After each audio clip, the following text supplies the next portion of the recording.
Brunei પ્રવાસના બીજા દિવસે પ્રધાનમંત્રી નરેન્દ્ર મોદીએ વિશ્વના સૌથી ધનિક સુલતાન હાઝિન હસનલ બોલકિયા સાથે કરી મુલાકાત। બંને દેશો વચ્ચે રક્ષા, શિક્ષણ સહિતના ક્ષેત્રે સમજૂતી ઉપરથી હસ્તાક્ષર। બ્રુનેઈ બાદ પીએમ મોદી સિંગાપુર માટે થશે રવાના।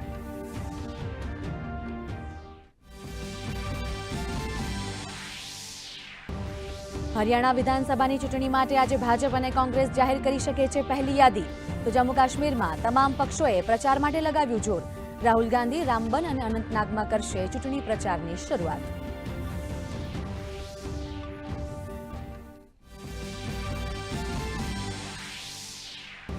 લખનૌમાં સંરક્ષણ મંત્રી રાજનાથસિંહની અધ્યક્ષતામાં મળશે ત્રણેય સેનાનું સંયુક્ત કમાન્ડર સંમેલન।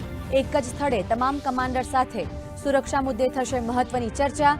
સંમેલનની થીમ છે સશક્ત અને સુરક્ષિત ભારત।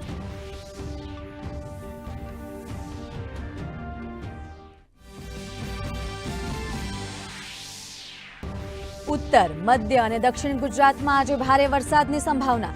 મહીસાગરનો કડાણા ડેમ થયો ઓવરફ્લો। મહી નદીમાં પાણી છોડાવા લુણાવાડા, કડાણા અને ખાનપુર તાલુકાના 128 ગામોને કરાયા સાવચેત।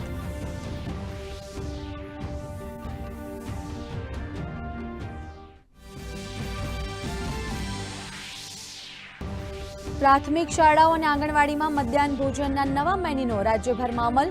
કેલેરી અને પ્રોટીન માટે બાળકોને પીરસાઈ રહ્યા છે લીલા શાકભાજી અને કઠોળ। સોમવારથી શનિવાર સુધી નક્કી કરાયો અલગ અલગ મેન્યુ।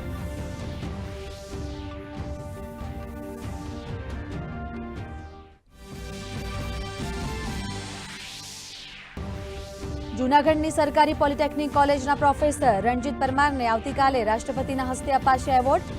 એન્જિનિયરિંગનો અભ્યાસ કરતા ગુજરાતી માધ્યમના વિદ્યાર્થીઓ માટે પ્રોફેસરે બનાવ્યા છે સરળ ભાષામાં વિડીયો। કોરોના કાળ દરમિયાન પણ કરી હતી ઉત્કૃષ્ટ કામગીરી।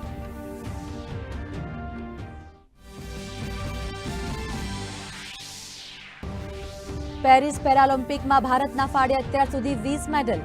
અજીતસિંહ અને શરદ કુમારને સિલ્વર, જ્યારે મરિયપ્પનને જીત્યો બ્રોન્ઝ। ટેબલ ટેનિસમાં આજે ગુજરાતી ખેલાડી ભાવિના પટેલ પાસે મેડલની આશા।